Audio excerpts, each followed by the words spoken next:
बोलिए श्री गणेश भगवान की जय। बोलो श्री कृष्ण कन्हैया लाल की जय। बोले श्री लक्ष्मी नारायण भगवान की जय। बोले हनुमान जी स्वामी महाराज की जय। बोलिए राजा रामचंद्र दरबार की जय। बोलिए अम्बे मात की जय। आप सभी मेरे प्यारे भाई बहन और दोस्तों का हमारे इस नए वीडियो पर आप सभी का स्वागत है। आज हम श्रीमद् भागवत महापुराण की कथा पंचम स्कंध अथ खड़विंशो अध्याय यानी 26वें अध्याय की कथा आज हम आप लोग को सुनाएंगे। कृपा करके आप लोग जरूर सुनिए। और आज की कथा बहुत ही अच्छी है। कथा में है नरकों की विभिन्न गतियों का वर्णन। राजा परीक्षित ने पूछा, महर्ष, लोगों का जो ये ऊंची नीची गतियां प्राप्त होती हैं उनमें इतनी विभिन्नता क्यों है?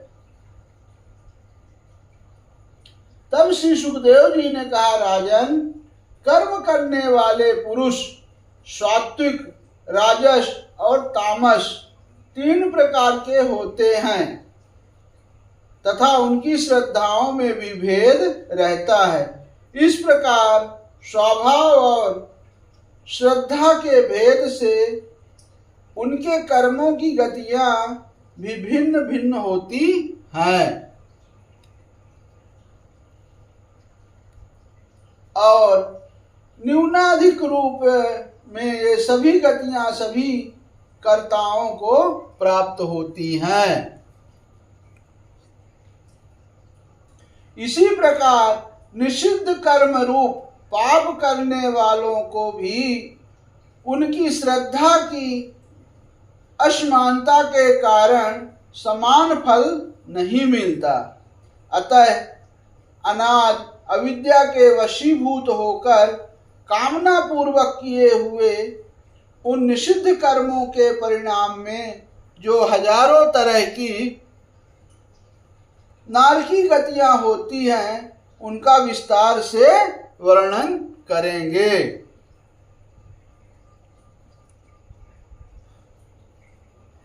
अब राजा परीक्षित ने पूछा, भगवान,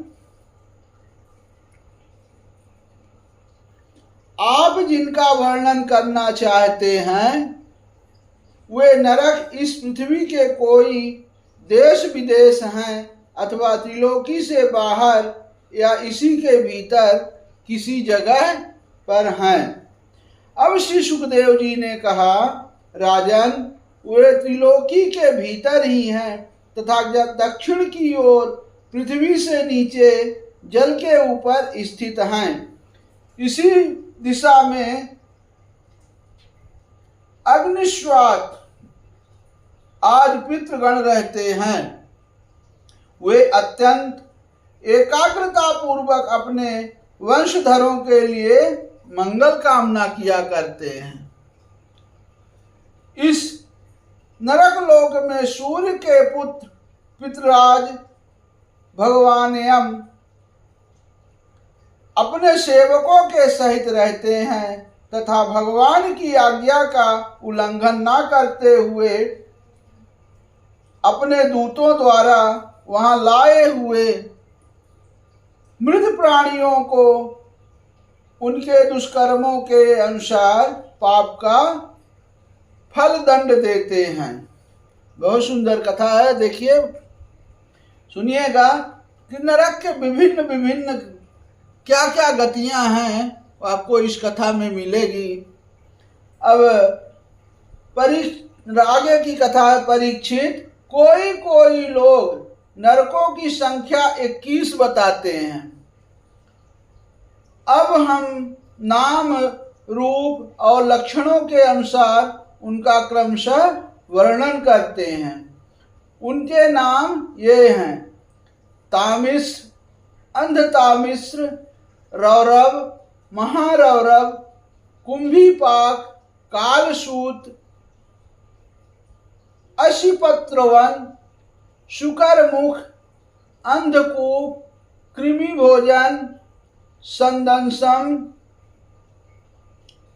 तप्तशूर्मी, वज्रकंटका, शाल्मली, वैतरणी, पुयोद, प्राणरोध, विषण, लालाभक्ष, शारमेयदन, अवीची और अयपान। ये उनके नरकों के नाम हैं।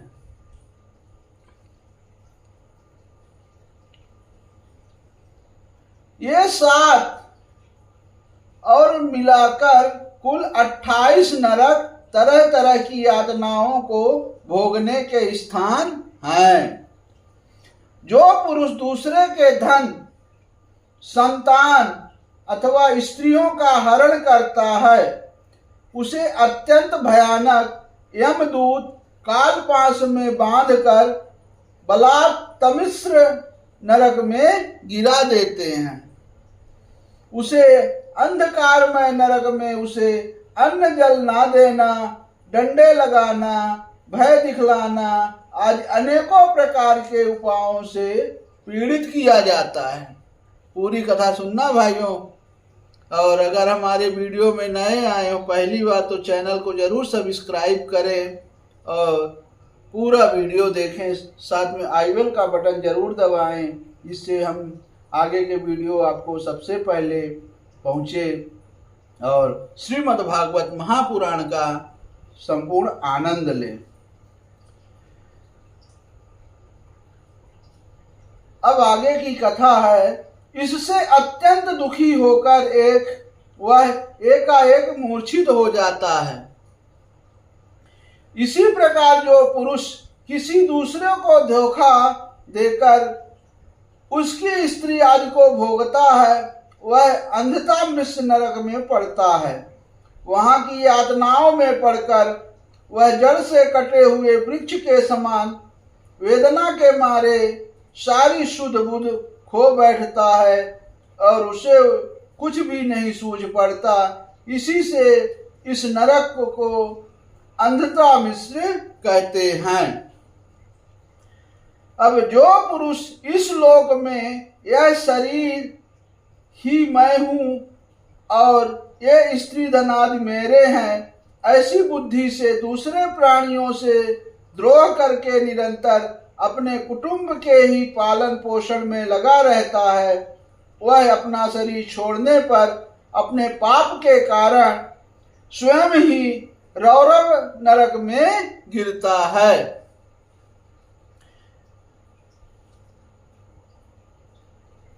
अब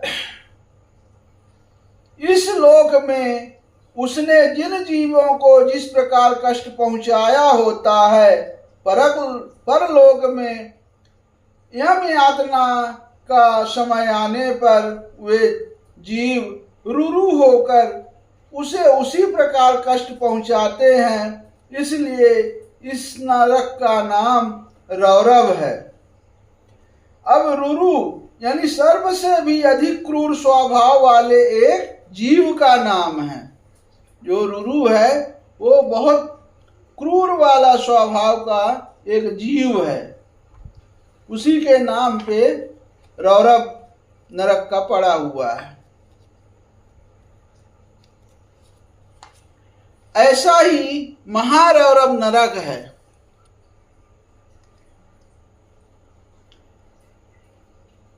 इसमें वह व्यक्ति जाता है जो और किसी के परवाह न कर केवल अपने ही शरीर का पालन पोषण करता है।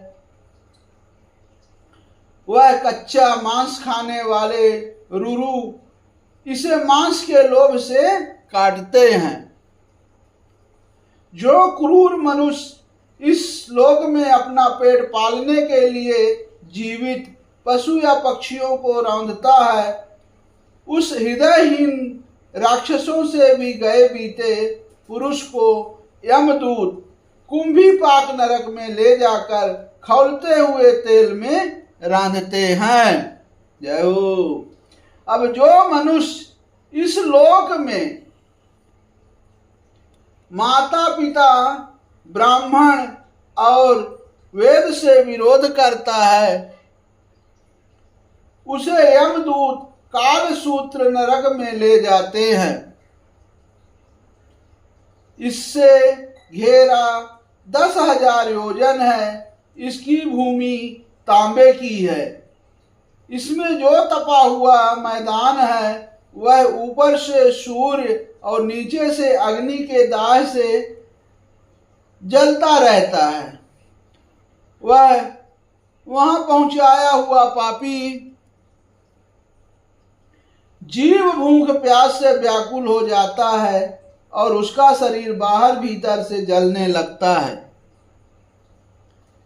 उसकी बेचैनी यहाँ तक बढ़ती है कि वह कभी बैठता है, कभी लेटता है, कभी छटपटाने से लगता है,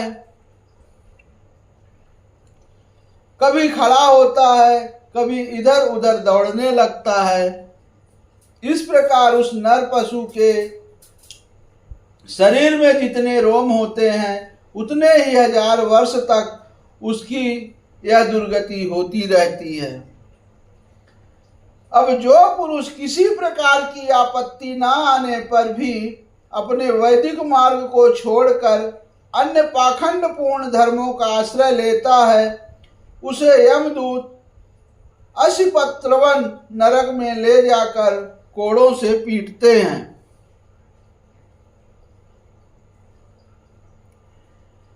जब मार से बचने के लिए वह इधर उधर दौड़ने लगता है, तब उसके सारे अंग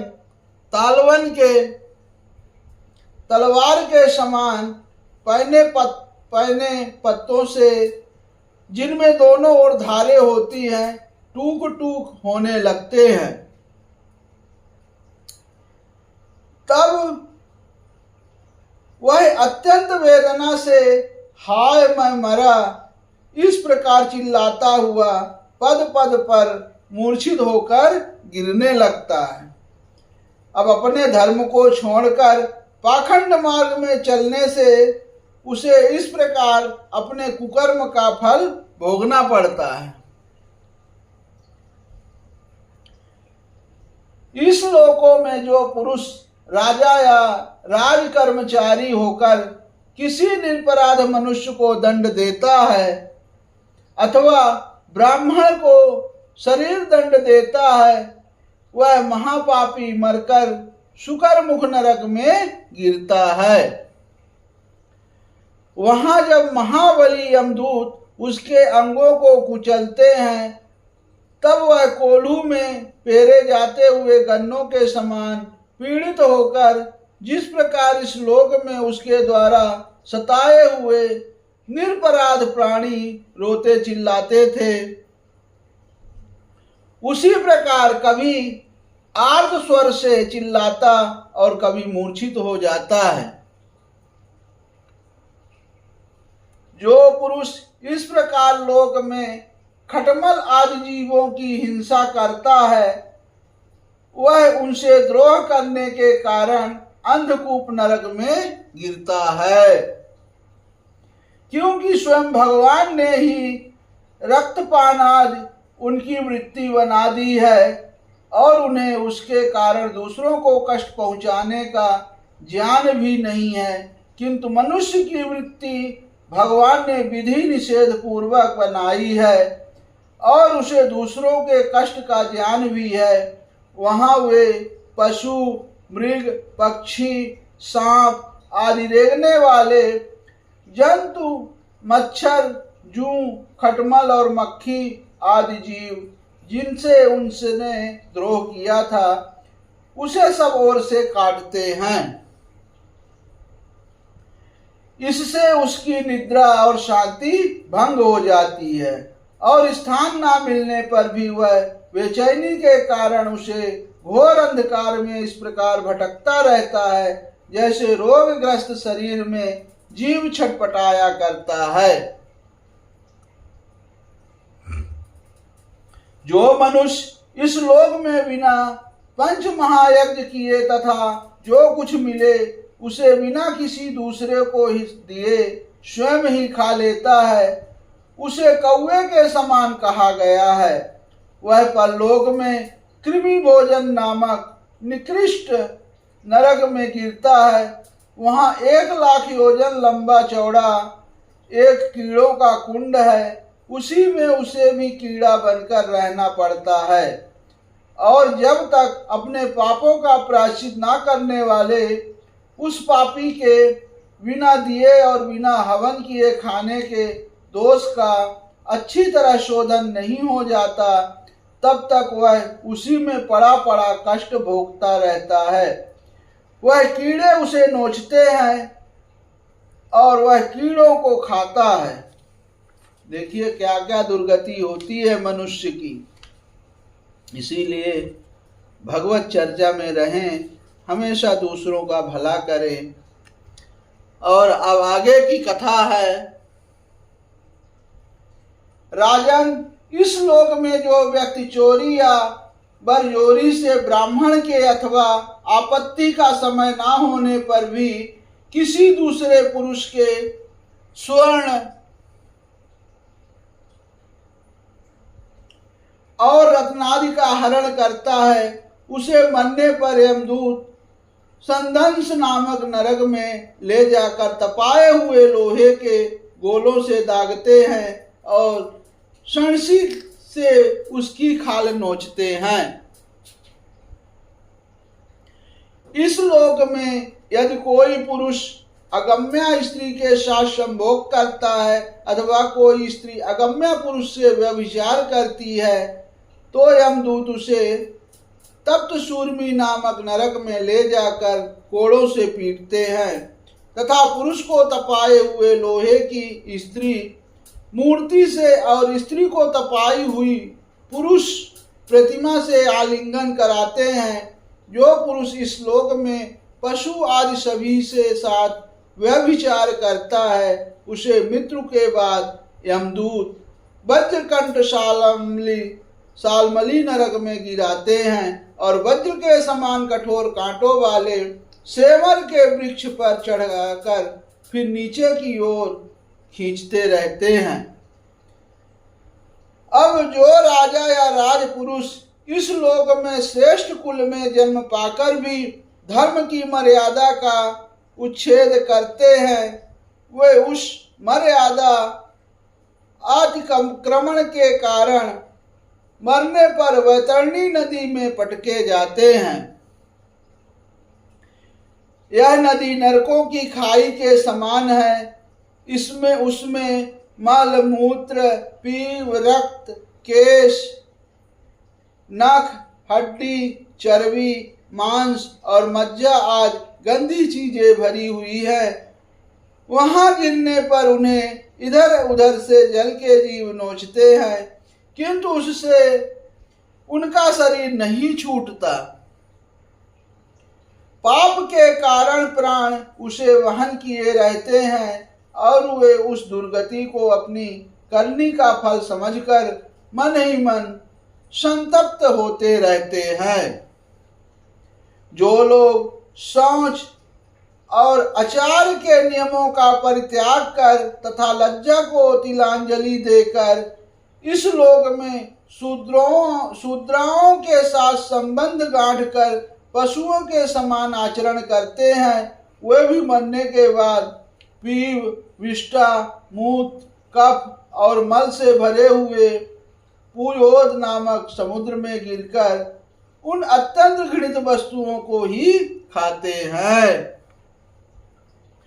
अब इस श्लोक में जो ब्राह्मण आदि उच्च वर्ग के लोग कुत्ते या गधे पालते और शिकार आदि में लगे रहते हैं तथा शास्त्र के विपरीत पशुओं का वध करते हैं। देखिए बहुत सुंदर लिखा है।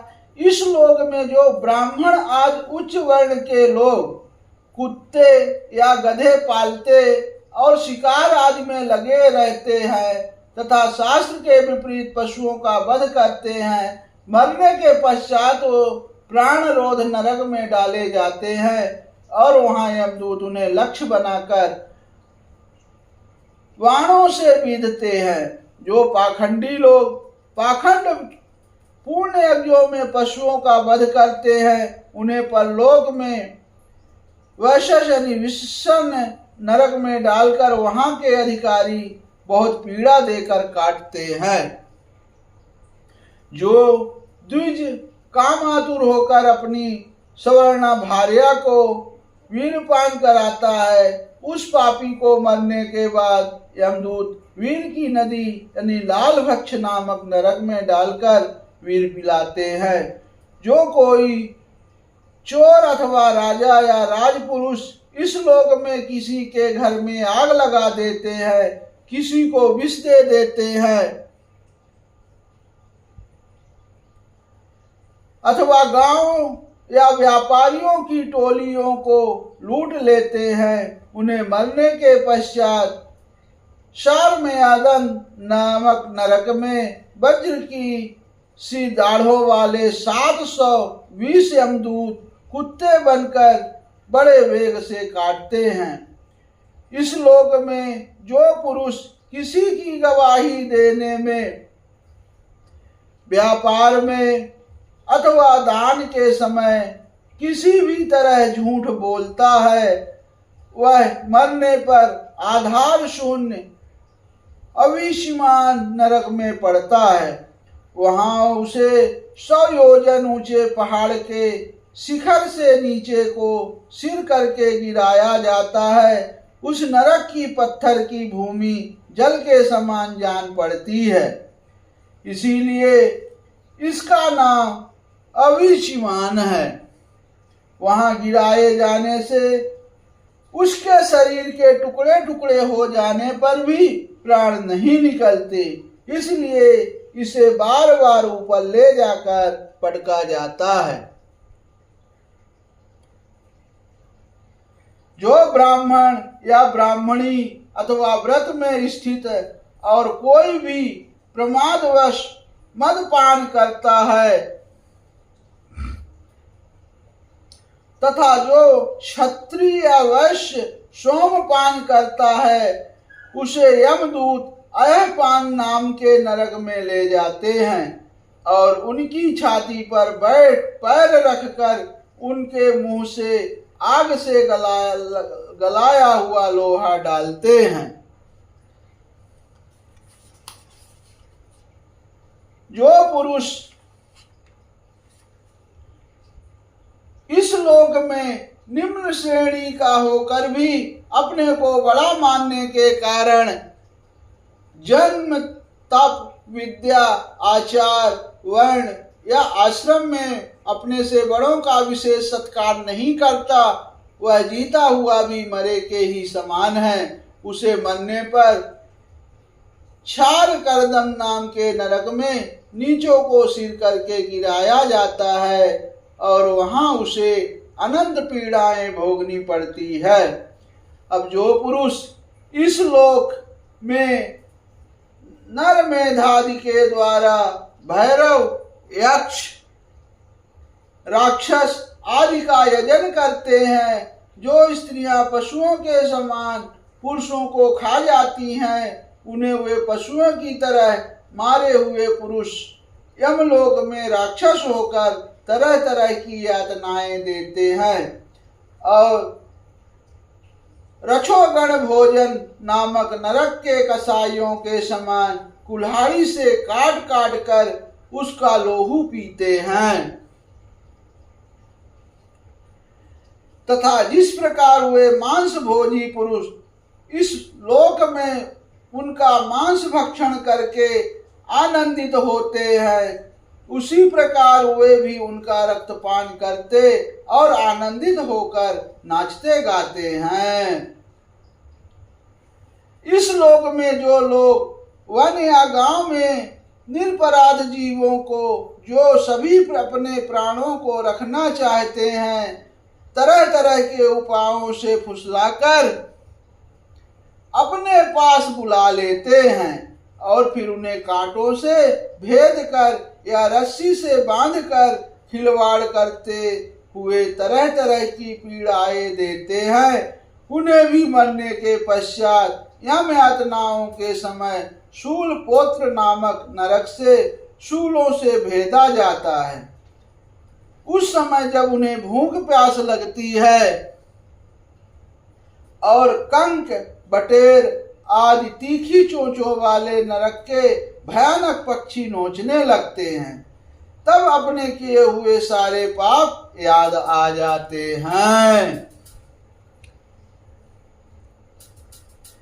राजन, इस लोक में जो सर्पों के समान उग्र स्वभाव पुरुष दूसरे जीवों को पीड़ा पहुंचाते हैं, वे मरने पर दंतशूक नाम के नरक में गिरते हैं। वहां 5-5 7-7 मुंह वाले सर्प उनके समीप आकर उन्हें चूहों की तरह निगल जाते हैं। जो व्यक्ति वहां दूसरे प्राणियों को अंधेरी खत्तियों, कोठों या गुफाओं में डाल देते हैं, उन्हें परलोक में यमदूत वैसे ही स्थानों में डालकर विषैली आग के धुएं में घोंटते हैं। इसलिए इस नरक को अवट निरोधन कहते हैं। जो गृहस्थ अपने घर आए अतिथि अभ्यागतों की ओर बार बार क्रोध में भरकर ऐसी कुटिल दृष्टि से देखता है मानो उसे भस्म कर देगा, जब नरक में जाता है तब उस पाप दृष्टि के नेत्रों को गिद्ध, कंक, काक और बटेर आदि वज्र की सी कठोर चोंचों वाले पक्षी बलात् निकाल लेते हैं। इस नरक को पर्यावर्तन कहते हैं। इस लोक में जो व्यक्ति अपने को बड़ा धनवान समझकर अभिमानवश सबको टेढ़ी नजर से देखता है और सभी पर संदेह रखता है, धन के व्यय और नाश की चिंता से जिसके हृदय और मुंह सूखे रहते हैं, अतः तनिक भी चैन ना मानकर जो यक्ष के समान धन की रक्षा में ही लगा रहता है तथा पैसा पैदा करने, बढ़ाने और बचाने में जो तरह तरह के पाप करता रहता है, वह नराधम मरने पर सूची मुख नरक में गिरता है। वहां इस अर्थ पिशाच पापात्मा के सारे अंगों को यमराज के दूत दर्जियों के समान सुई धागे से सीते हैं।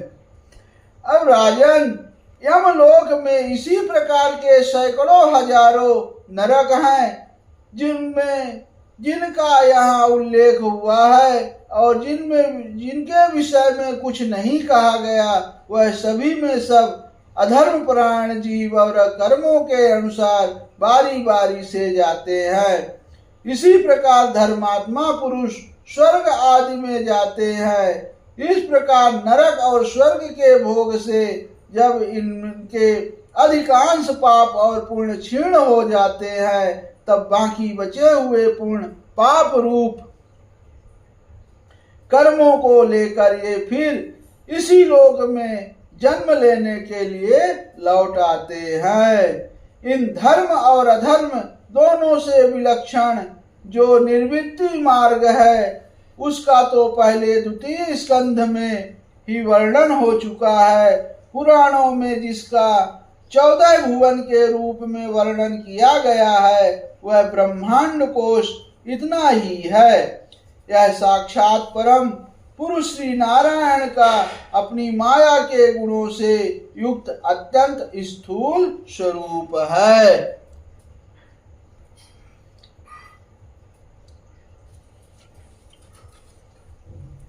इसका